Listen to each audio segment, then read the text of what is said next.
इसीलिए तो मैं यहां हूं। और चीमा फौत हो गया। मगर तुम ये सब क्यों पूछ रहे हो? इसके अलावा तुम्हारे गृह में और थे लोग? बहुत से थे, पर अक्सर मेरी तरह जेलों में है।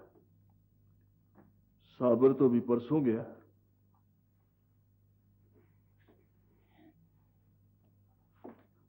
वस्ती मुराद में जेलदारों की हवेली को आग तुम्ही ने लगाई थी?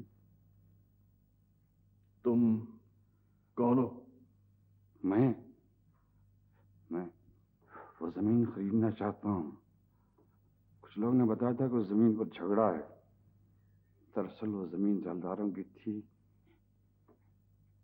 जो किसी और ने कब्जे में कर ली थी।